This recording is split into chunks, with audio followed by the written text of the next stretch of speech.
Salil, welcome. I'm actually asking Salil to come because it's SA, so Shobha is SH, and so I'm taking the liberty of also saying not women first, ladies first thing. Okay, Shobha Day. Who doesn't know who Shobha Day is here? She's absolutely an amazing person who marches to her own drum, writes what she wants to, says what she wants to, and absolutely, let's say, doesn't care the fact that she is 75 years old and she announces it to the whole world. And it's amazing. Yes, I see the jaw dropping there, right? Yes. She is so engaged in the whole world, so engaged that she has a fear of missing out. So she doesn't like to go to sleep early or get up late. She's always with it and absolutely wants to know what's happening around her. Um, her world spans politics, cinema, writing, speaking, and I'm going to finish that with two quotes of hers. I hope she doesn't mind that. Hey Bhagwan, what does one do with schoolboy netas who refuse to wear big boy boots? And the other one is part of which is reflected in her. There is something about showbiz shadis that arouse the voyeuristic demon in us. And here is Salil and Shobha Day.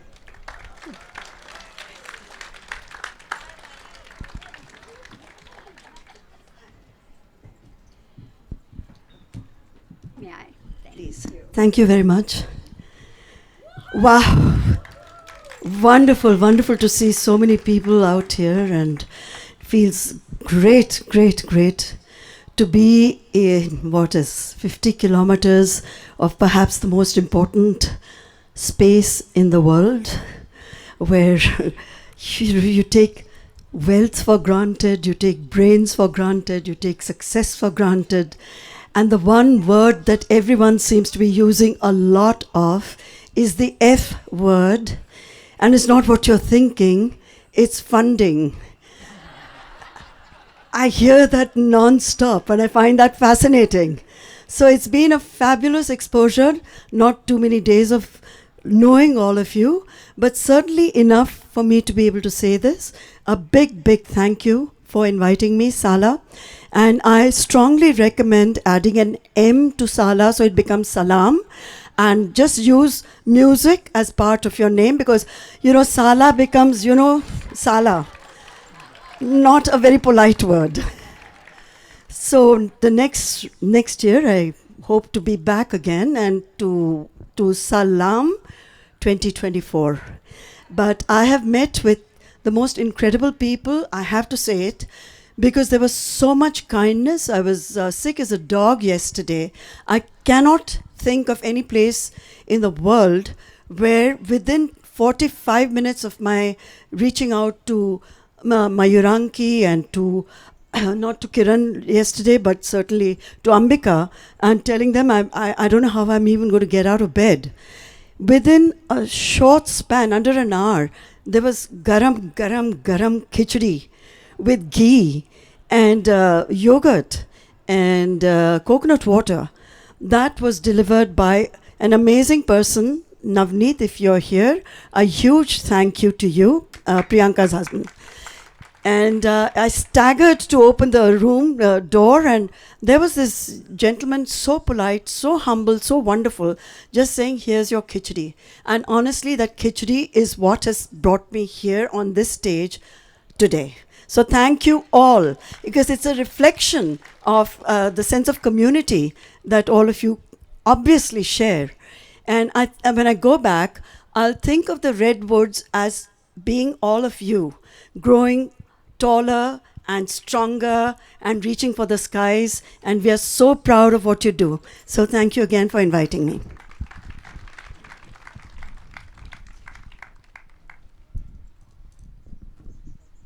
Thank you, everyone. And it's real pleasure to sit next to the person who gave me my first job.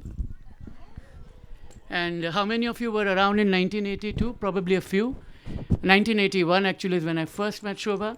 1982 is when I finished my college at Sydenham, and I had some time to kill before I came to Dartmouth to study, and I had a year to kill, and I was freelancing for her. So she said, what are you doing the rest of the day? I said, well, at home, watching cricket or reading, listening to cricket. There was no television, live television.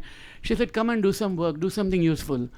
And that was my starting in learning not just about writing and journalism, but understanding what fearlessness and freedom mean. So thank you for that. I won't forget that. Yeah. Let me see. This password keeps interrupting here, but yeah. So, and yeah, I mean, I was 20, 21 then, and you let me interview Salman Rushdie, M.F. Hussain, and my favorite moment of her quick-wittedness, I thought I'll give that example, was that one of her colleagues had gone to interview Kuldeep Nair, a very well-known Indian journalist known for his scoops. The interview was there, we didn't have a good headline. She said, give me a minute. She goes in, comes back and bows and says, he scoops to conquer. So, and you know, her book is called Insatiable, and insatiable is a very good word to describe many things about Shobha. Of course, she has an insatiable appetite to meet people. She's a voracious reader. Art, you ask her, contemporary Indian art, you'll get a history of contemporary Indian art from her because she's so not only well informed and a great aesthetic sense, but you also know so many artists personally. But this book, in a way, is about food, but also about life. So tell us about the book, because you have a hunger for life, hunger for food, and food becomes the metaphor for the life. Yeah. Absolutely. Thank you, Salil, for that very nice introduction. I'll always remember you as the eagle-eyed, eager-faced Guju boy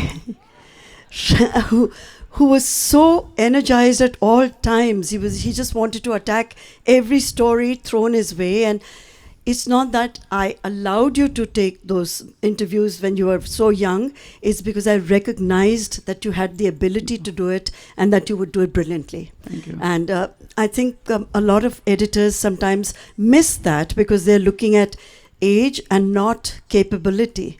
And age is, at the end of it all, it's really, it's a cliche, but it's just a number. You've got to be able to sense at that moment. For a journalist, that's very important, that instinct. This one with that one with this one. Yes, this is the right person to interview Salman Rushdie. And that brilliant interview is still something that's quoted all the time, as is your interview with the legend M.F. Hussain. To get back to the book, Insatiable, well, I'd written a book to mark my 50th year. I'd written a book to mark my 60th year. I'd written a book to mark my 70th year. It was called 70 and to Hell with It.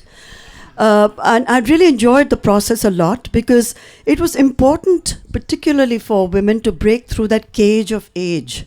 And we do live in a very ageist world. It's not just in India, but everywhere. I mean, you know, women tend to be put to pasture after their childbearing years and marginalized. And certainly after 60, most women become invisible to the world. But there's no question that a woman should let anything on earth stop her from attempting something, doing something, whatever it is that she wants at whichever age. So age as something that in so many ways inhibits a woman from realizing her own potential was for me the impetus. So at 75, I wasn't at all clear about whether I should be marking it, but 75 is a good number. I mean, it sounds good, 75. So I said I should do a book, definitely to mark it in some way. I didn't want to take the usual, you know, she was born here, she was educated there. I mean, you can, you know, Google it and you can get all that information. So to mark it, and we were coming out of the worst period in human history, that was the pandemic. And there was so much confusion and there was so much anxiety in all of us, and relationships had taken a huge big knock, even the closest ones. It was important to come out of it. Each one of us found coping mechanisms. For me, my coping mechanisms have always been words. It's been books. It's been what I can say even to myself through words. They are my friends. Words are very good friends. They're never disloyal.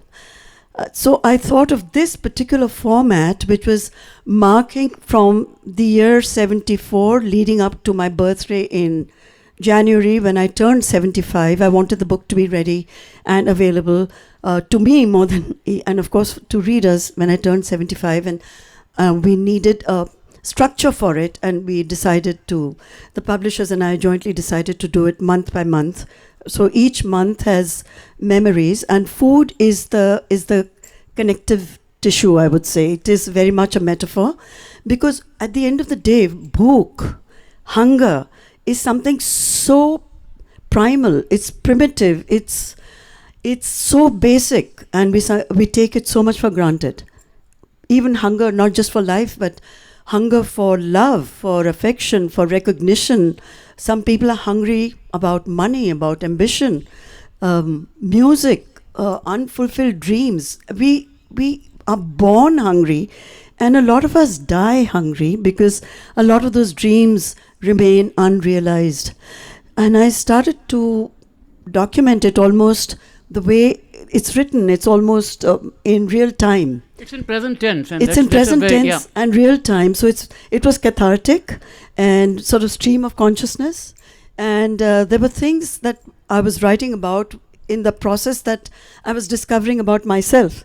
But food is something, food is home, food is family, food is love, food is what you share with friends, food is really something so much more important that I feel not enough emphasis is given to how food draws people together, and the shared memories of shared meals become so important.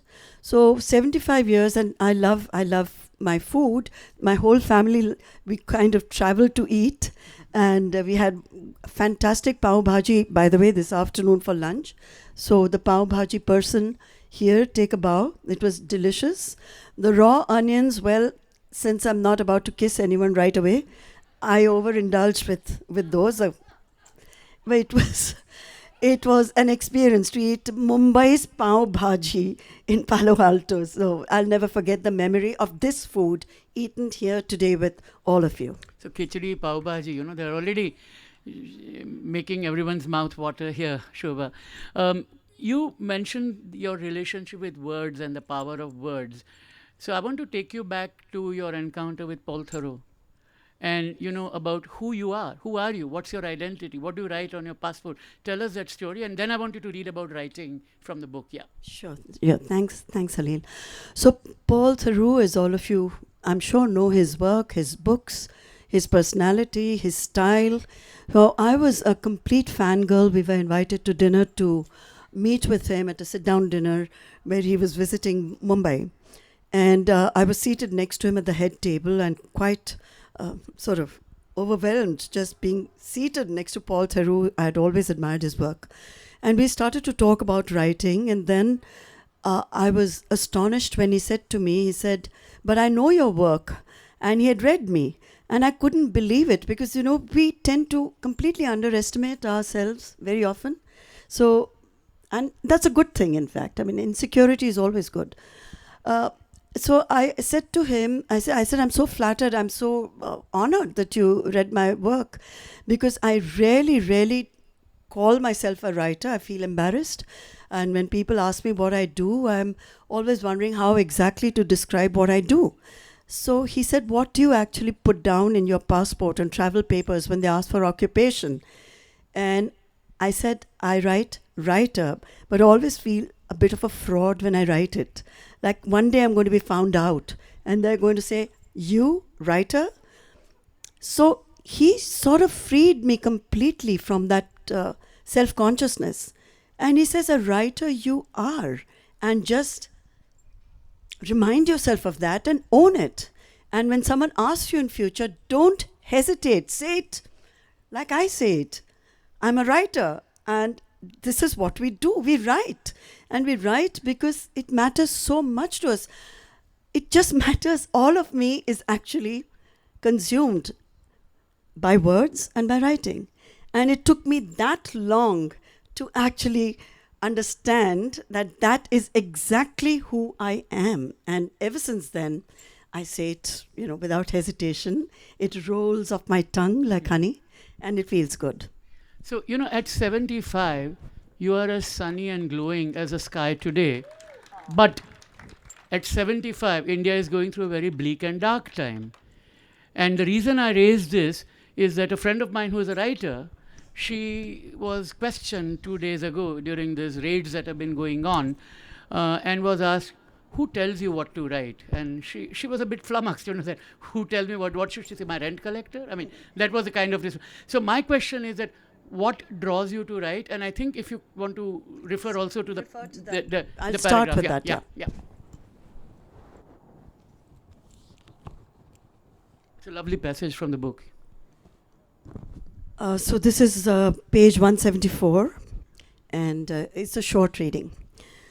Unfortunately for me, writing was and will always be viewed as a pastime, even by those who should know better. Hint, family. Then there are others who take one look at me and think, what? This one? A writer? Isn't she a famous socialite? Did you see the highlighted hair? Oh, yes. I intend to keep highlighting my hair as long as I have hair on my head, is my response. I may even opt for purple streaks, who knows? Wisdom grays? Not for me. Don't need wisdom and definitely don't need the grays. Over 50 years of steady and consistent writing later, I still have to confront the disbelief and offhand attitude of people who've never written a sentence in their lives. They ask me, must be fun, na? Writing in your spare time? Spare time? Since I never discuss my work or writing process, I usually make light of it. In brackets, oh yes, I write now and then. It's nothing really, just, placing one word after another. You should also try it. So easy, so relaxing, as good as hot yoga, a Pilates. Pura time pass, Workout for the mind. Try it. Damn, would the beauteous and multi-talented Tishani Doshi ever say something as dumb about her work? There is a subtle art of bragging classily. Clearly, it's beyond me. Naturally, these sweet darlings who ask me about my pastime take my word for it and probably think I'm the Desi version of Hank Ketchum in an exotic kaftan. Makes me wonder, is it just me, my silly attitude, my compulsive need to underplay the most significant part of my identity, writing? How do I tell these people what writing means to me? That it is my breath. There isn't a moment when I'm not writing. I write in my sleep. I write under a shower. I write as I eat. I write during and after sex. I write when I speak. I write even when I'm not writing. And yet, I continue to undermine my most sacred passion. There is another little bit. Shall I go? Yeah, please. Yeah.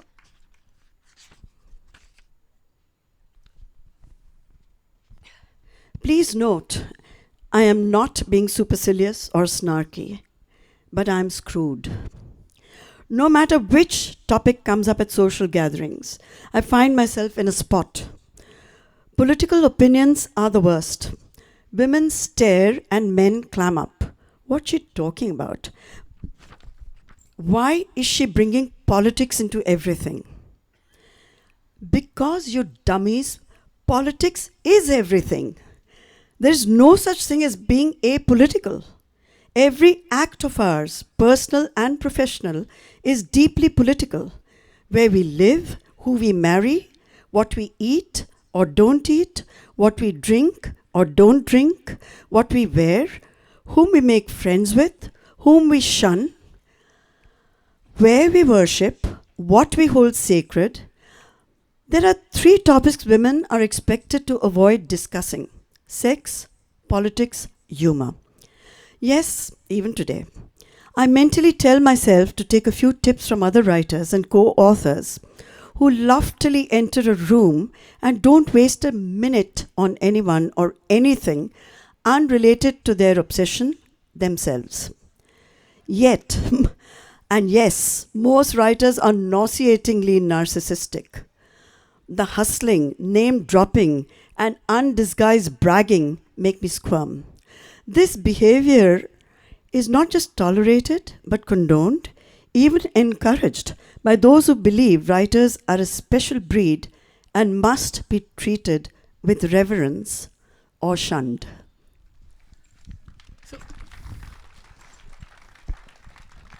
So the amazing thing about what you just read out was not only the clarity with which you saw it, but told it like it is, which is one of the things I learned from you and in all those years ago.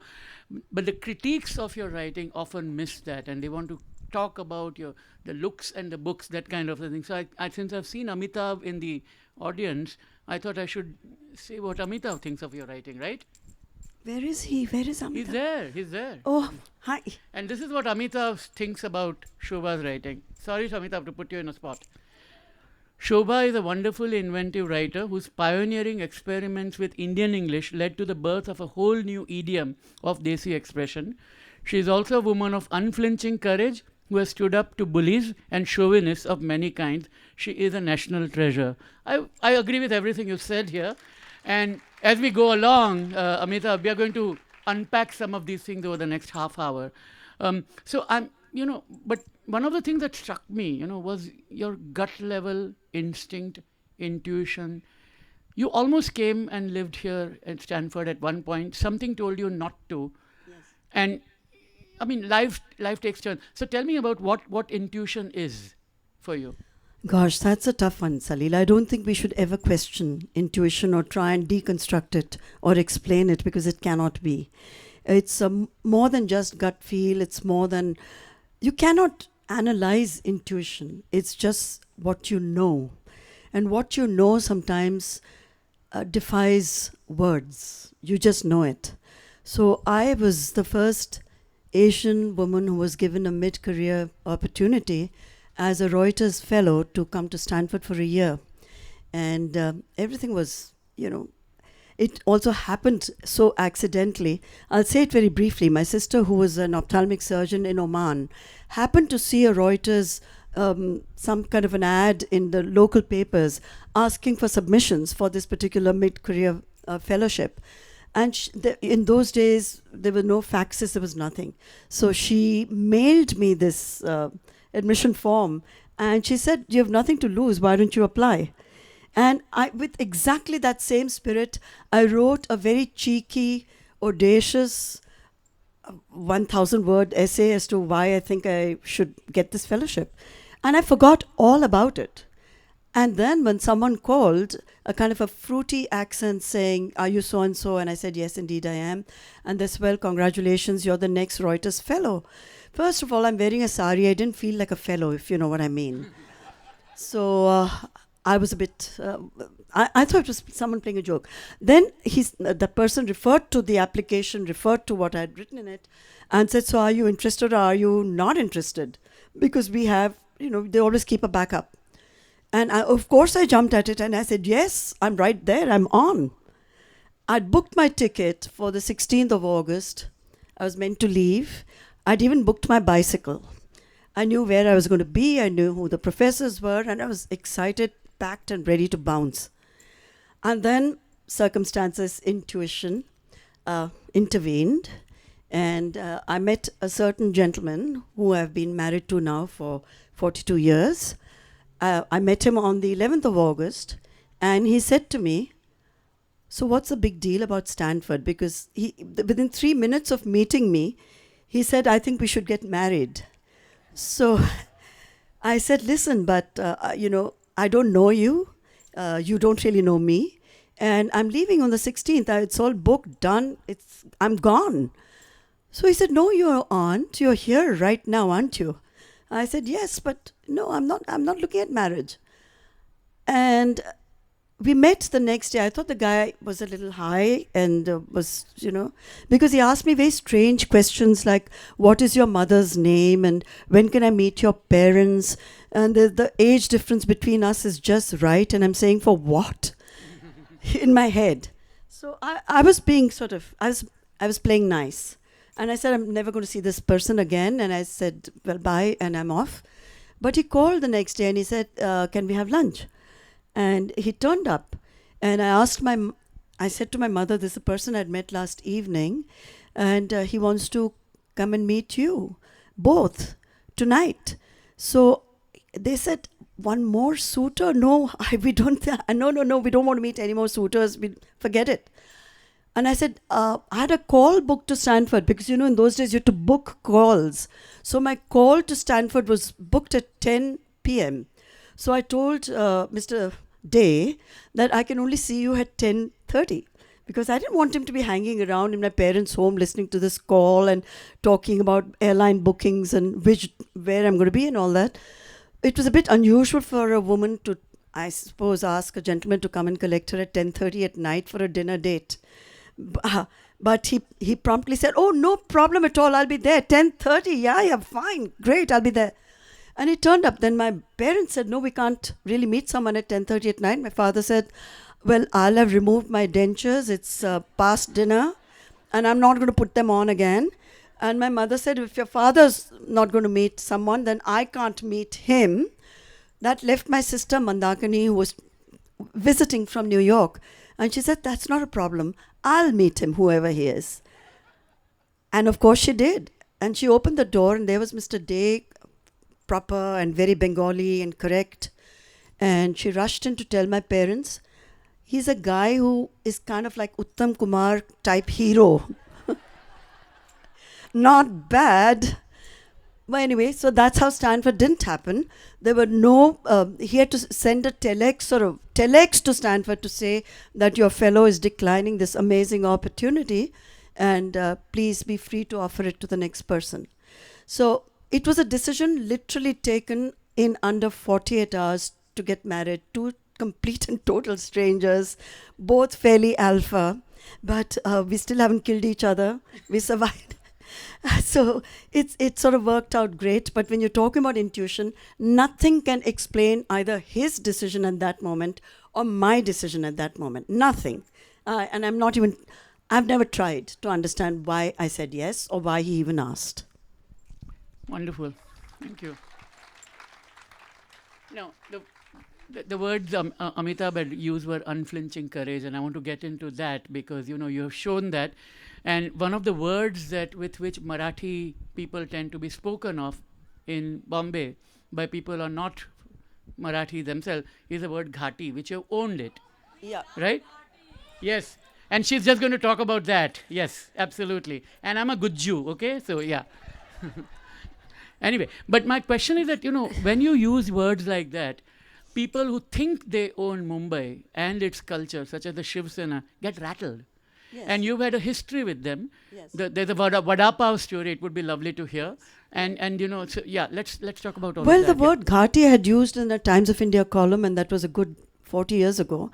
And I used it in the context of the Ghati in me. That was the title. So I'm completely owning my Ghati identity. It's not that I'm mocking anyone at all. But probably, most of those Shiv Sena people, they don't read and are semi-literate. I doubt that they'd even read it. They picked up on that one word and brought a morcha to the house.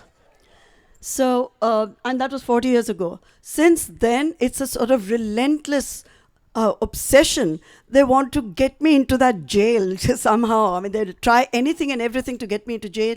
They'll slam charges of contempt of the assembly. They came to my home with a huge itna bada basket filled with vada pav, which they'd called the entire press to say, watch as we blacken her face with soot and we gag her with the vada pavs. And I had police protection for 2.5 years. You were there when all that was happening. And the police were all over my house, and they said, the Shiv Sena guys can get really rough, and just don't even go to your balcony because they can throw stones, they can damage your neighbors' cars, whatever, even people coming into our complex. Well, I'm not one of those who doesn't... You don't flinch. I don't flinch. Yep. So I told the police lady, I said, well, if you're afraid to go down and meet these goons, I'm not, and I'm going to go down and meet them. So they said, no, madam, asa karu naka, he kai. I said, baguya kai hoto in Marathi. I said, I mean, what the hell, you know? So I did go down, and those people yelling slogans, the women were, of course, up front, saying, Shobha Day, hi, Murdabad, etc. And they gave me this huge basket of vada pav, which said Shiv Sena. They had a ribbon around it which said Shiv Sena. So I picked up my phone, took a picture, and tweeted it saying, delicious. So that enraged them some more. Yes. And then, so I asked them in Marathi that, what is the problem? I mean, what is your anger? I mean, the tweet said, is it going to be vada pav instead of popcorn at our multiplexes? What is so offensive about it? They said it's an insult to Marathi culture.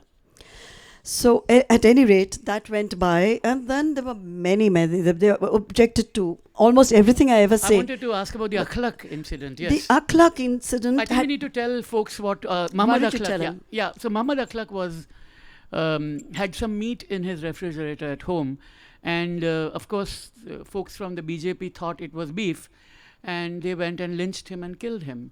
And at that time, you did something. No, where was he from? He was in UP. Yeah. Sorry, this was in Uttar Pradesh. Yes, I should clarify. Yes. Okay, so just the horrifying thought that just a suspicion that the person may have beef in his refrigerator. And his son was with the Defence Forces of India. Yeah. Exactly. Yeah. And that they can attack and kill him on the basis of suspicion was And then they tested the meat. They sent it to some government they lab did. to see They what did. kind It was of not meat beef is. to start with. But even had it been, come on. Yeah. I was so enraged. So I immediately tweeted when news came that he'd been lynched. So my tweet said, "I've just consumed beef. Come and kill me."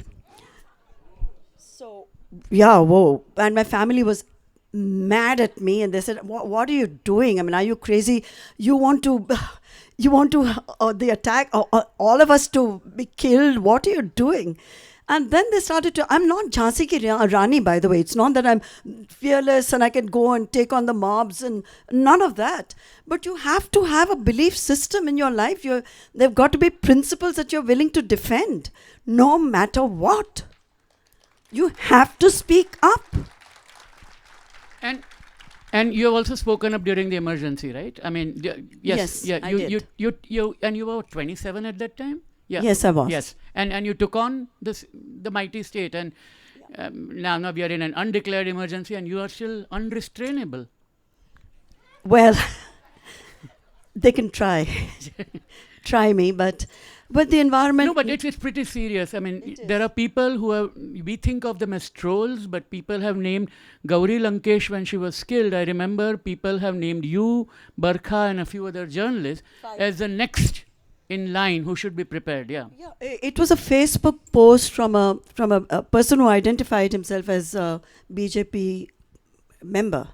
And he named 5 of us and said that it was Gauri Lankesh last week, and it's going to be these 5 women next, and there are going to be serial assassinations of these 5 women. Now the guy was not arrested, he was not picked up, he had identified himself. It's not that it's some anonymous person, you know exactly where his location was.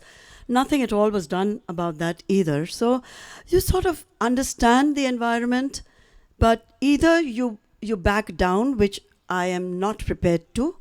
I will continue to speak up, or you quit and do something else that's like really harmless. But it's too late for me to become a chartered accountant, right?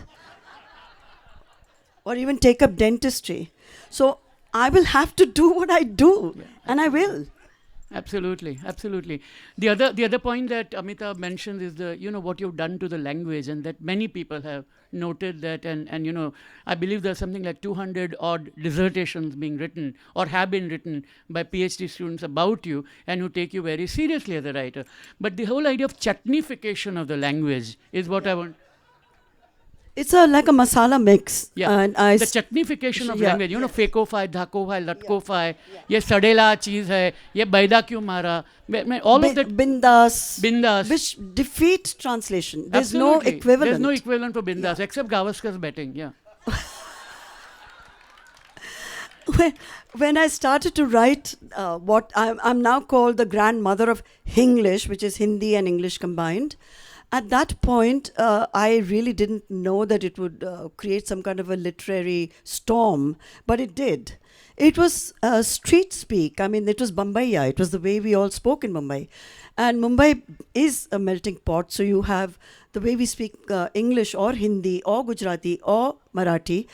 All the languages we speak in Mumbai are bastardized languages. So, you know what Salman Yeah. Rushdie calls the argot of Bombay, Hugme, Hugme, Hindi, Urdu, Gujarati, Marathi, English.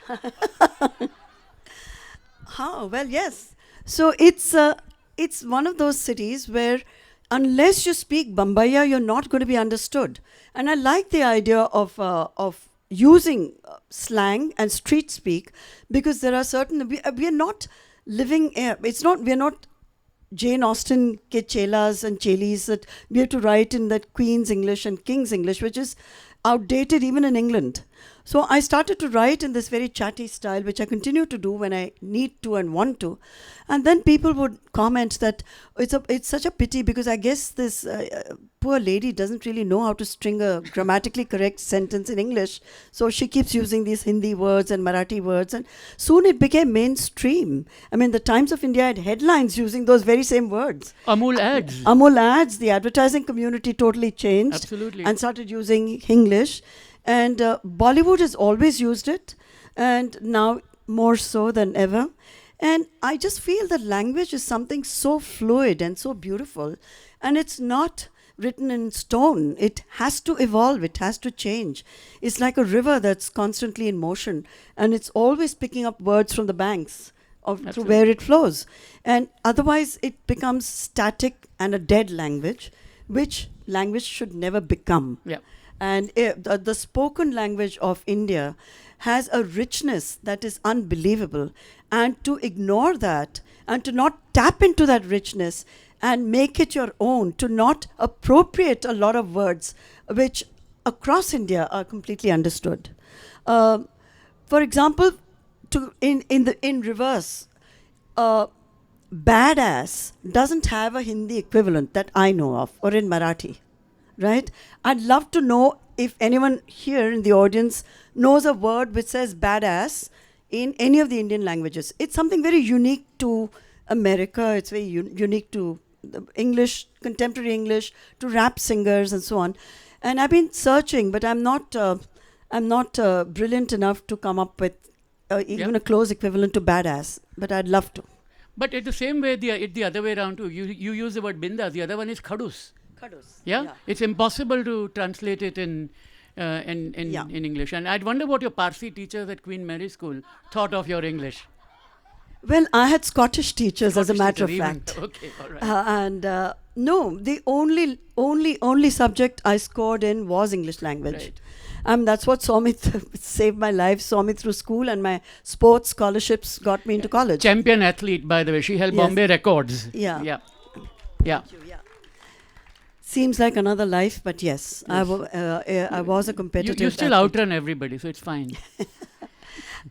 And I did represent the state in basketball and hockey and so on. And it was something I enjoyed doing very much. But you also have to know, like, you can't be that for the rest of your life, and you can't bank on that to get your job in future.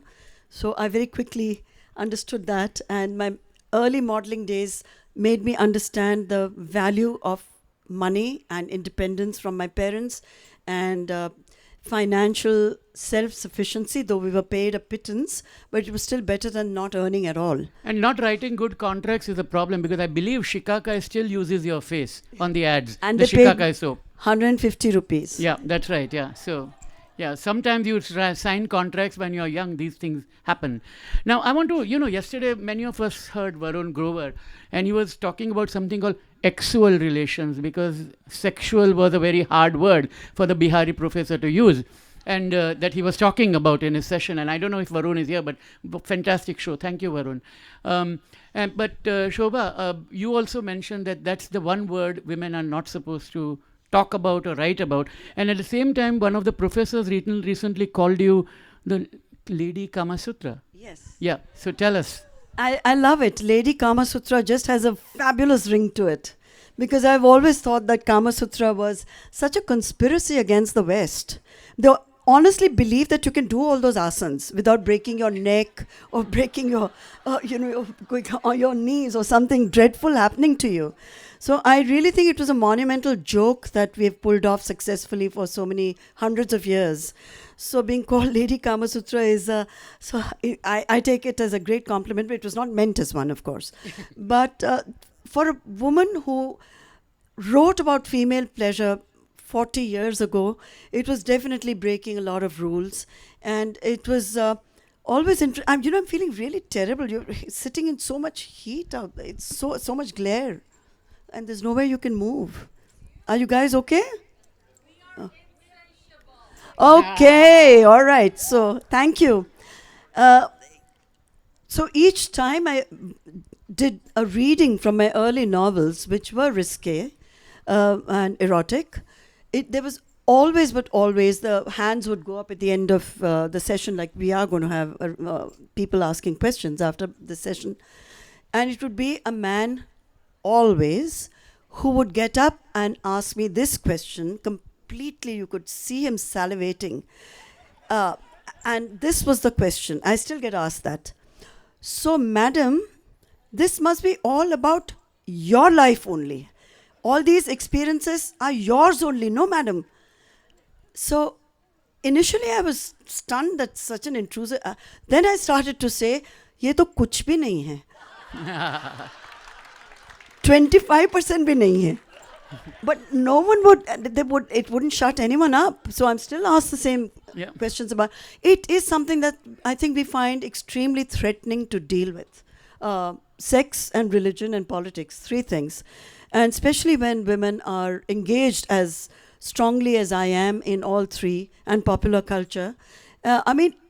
India would like to pretend that nobody is having sex. And how do you explain the population? Absolutely. No one wants to talk about it at all. That was the objection to Oppenheimer, the film as well, right? Yes, because of that one scene. Because of that one scene, yep. Absolutely. Immaculate conception. Maybe it happened in India. I have a couple more questions before we go, but on a slightly serious note, the next one. What I found very particularly moving, both in the book that you wrote 5 years ago and this one, is the abandon with which you embrace the idea of aging. Yeah, you're not afraid of it. You're willing to take it on head on. In the book 5 years ago, you describe your struggle with your toenail at night. I still remember that scene, but the hurt and the recognition of aging, and the acceptance that 70 is not 50, but yet to feel 34, 35, whatever you want. Age is just a number. Now, this is in marked contrast to how male writers have dealt with this. Philip Roth and Coetzee are the two who come to my mind, about the decline that's about to set in. But you continue to not only embrace it with gusto, but you talk about learning tango with a ponytailed stranger in Argentina, or being on a beach in Goa with Andrea Bocelli singing to you, and so on. So where does this love and zest for life come from? Difficult to answer that. I think I was born a gypsy. Two very conservative parents who didn't know what to make of this gypsy at all. So they just decided to let me be. But I'm very fortunate that the person who I married completely gets it. So in one of my books, I had written that on my bucket list, it's a fantasy, that I would go to Argentina and meet a ponytailed stranger in the square, and we would dance the tango. So it was just a few months ago that we, in fact, did make that trip. He said, I want you to tick it off your bucket list. We will go there. We'll be in Rio. I'm not Rio, I beg your pardon, Buenos Aires. And I said, listen, that's all fine, but how will you produce this ponytailed stranger for me to dance with? Have you sort of hired Antonio Banderas or a lookalike, or Javier Bardem? Have you anyone? It's okay. He said, we'll find him. And we did. It was, again, an absolute chance. In a cobblestone square, there was indeed a ponytailed stranger giving tango lessons. So maybe I'd seen something in my Yeah. dream, or I don't know how to explain it, because we were there for a few short hours in that square, and there was this guy. And that was it. I mean, who can resist dancing a tango like that in Buenos Aires with, well, yeah, it was a absolutely. moment, definitely a moment. And and- Bocelli, yeah, Um, yes, Bocelli.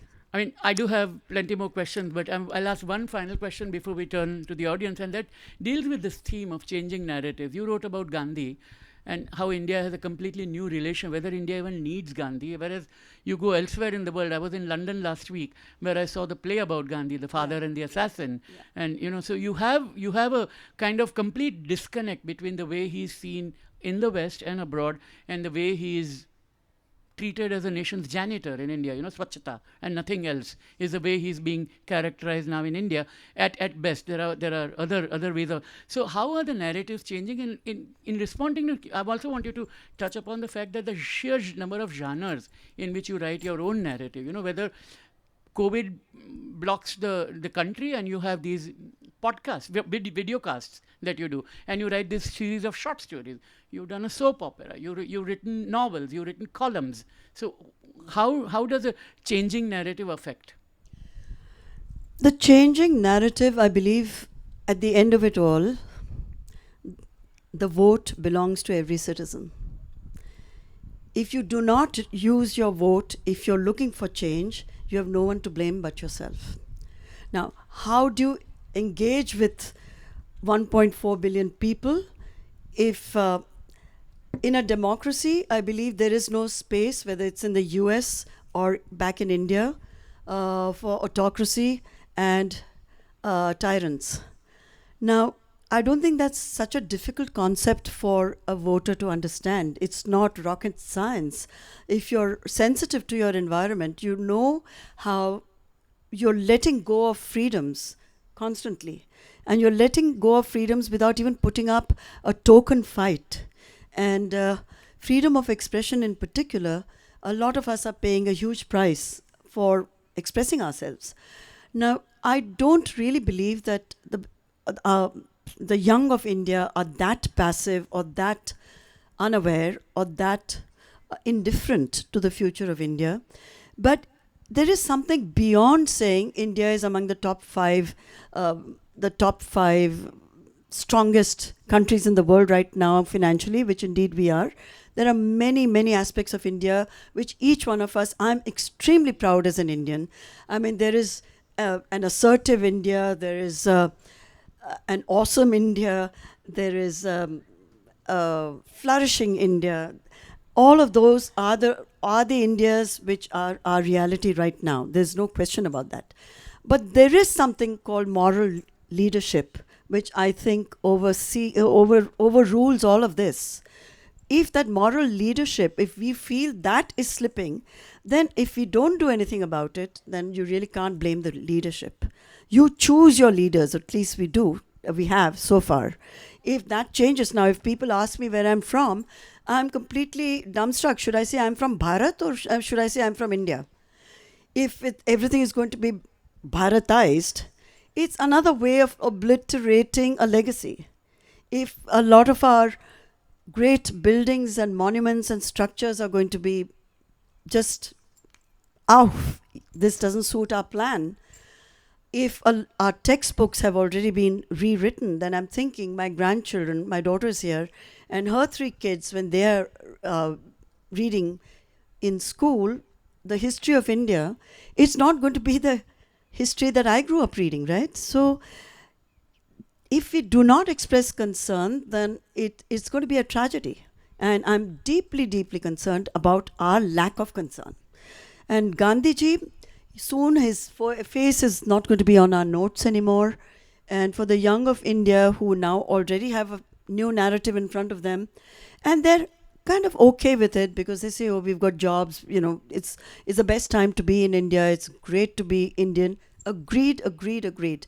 I feel that the next election is going to be a very important one and a defining one.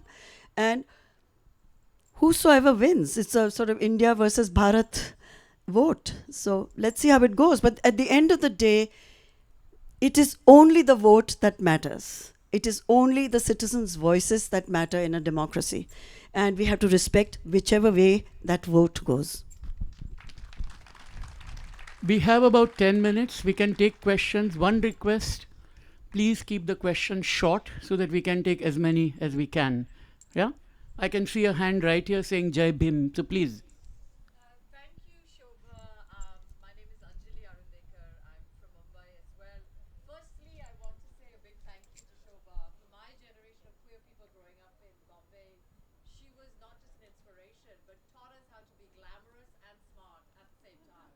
So big props to you. And I want to thank you for making my life better as a young person. So my question comes from that, and I think you've touched upon this a little bit. We live in an incredibly polarized time. I'm a historian of India, and one of the things that I think we've managed to dexterously balance is this polarization of yourself. As someone who is a paradox, you're both hot, but you're also super smart. You're also political, but you also look good. But you've managed to work that out. No, I don't mean it facetiously. I know. I think that's what a demand placed on us who do political work. Yes. Is that I can't wear sexy green pants. I'm not sexy, but my pants are. So, I mean that seriously because I think one of the reasons why young people don't see themselves in the conversations is because they feel out of them. And I think we need more joy, more humor, and more politics at the same time. So if you could say anything about it. But I don't understand the contradictions about looking smart, looking sexy, but you can't look if you are glamorous, then you're probably not smart. I thought these were cliches that were discarded at least 50 years ago. Okay. Smart women, queer people, we should own all of it ourselves. It's who you see yourself as, right? You shouldn't care at all how you're perceived. Be true to your own self, and that's good enough. And I think writers do play a wonderful role in when Salil said about changing narratives. In popular culture, what writers can do, and not all of them have to be activists, they don't have to be fighting on the streets, but certainly by asserting themselves and their rights to express themselves, they're already doing a lot. And it's women in particular should stop being apologetic about any aspects of their lives, any. Not their looks, nothing. These are choices we all make. And these choices are what we should defend, or not even have to defend. Just live your choices. I mean, that is the most powerful word we have, choice. And for me, that is truly success, when you can own all your choices and you can walk away from anything because your choice does not accommodate that option. That is success. And every woman has the potential to achieve that much. Okay, so we have 7 minutes. I saw one hand here, one at the back. I request that you come here and use the mic because everyone can't hear. So please, could the lady here come right away? The other one, could you join? And I think we'll be able to take one more question. So please keep it short. Hi, big fan. I just want to first start with what reverberated with me. For the people, the man, woman, animal, whoever asks you, this must be all or your sexual experiences, aage hota hai kya? That's what you should say now at 75. My question is how, as a writer myself, I'm a professor. I do very boring writing. So in today's world, where there is this need and the requirement, it's a necessity that we advertise what we are writing. How do you balance the showing off part of it vis-a-vis keeping to ourselves what is sacred to us as writing? I write a book, but then I have to make sure that it's on social media, and I've been struggling with that. If you could give your advice, that'll be Well, marketing a book, marketing any product, and a book is a product at the end of the day. So I don't want to romanticize it and say it's something much, much, much more than that, or it's very elevated and it's very upar ki cheez. It's not. And you want to share your book with as many people as you possibly can. That's the whole point of writing it. You're not writing a diary for yourself. It is for sharing. How do you get to your readers? How do you get to your audience? And social media, I'd say, offers a very democratic platform to just about anybody, like to talk about their work, talk about their books, blog about their books. And I don't see it as any kind of commodification at all. It's part of what you do, and you should be proud of it, and do it with the dignity that you possess. And it's entirely, again, it's your option how you present yourself and your work, and no one should force you to do anything that you're uncomfortable doing. Hi, Shobha and Salil, my favorite people sitting here on the stage. I'm loving every second of this. I wanted to ask you a question, Shobha, about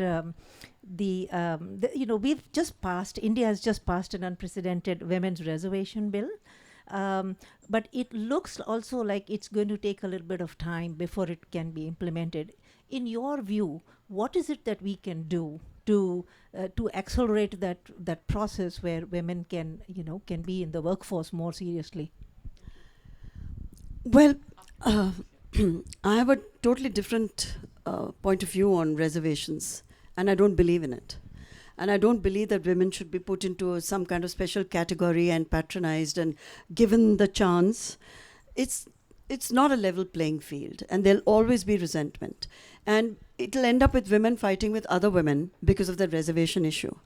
So I think definitely competence over gender. I think that gets you much more respect than a quota. So per se, I'm not for reservations.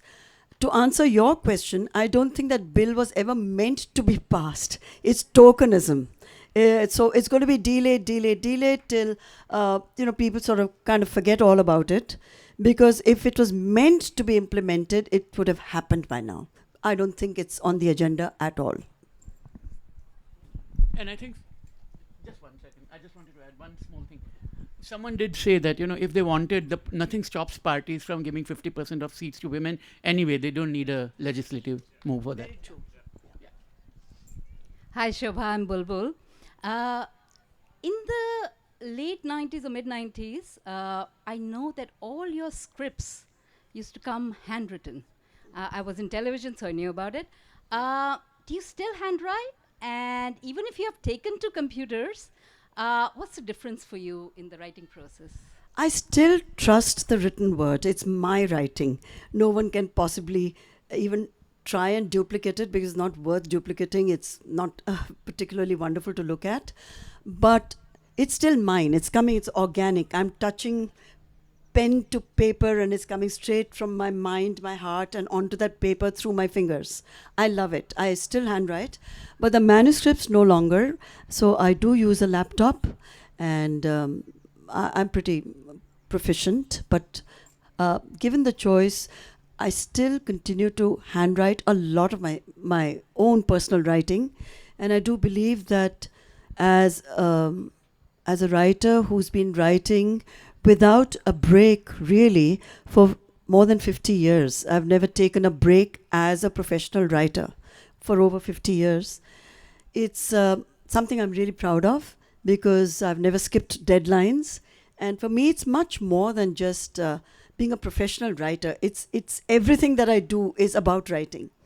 So if I need to be, I can't live under a rock and send 100,000 words to my publishers and expect them to transcribe it and put it all into a neat format. So I've learned to do all of that myself.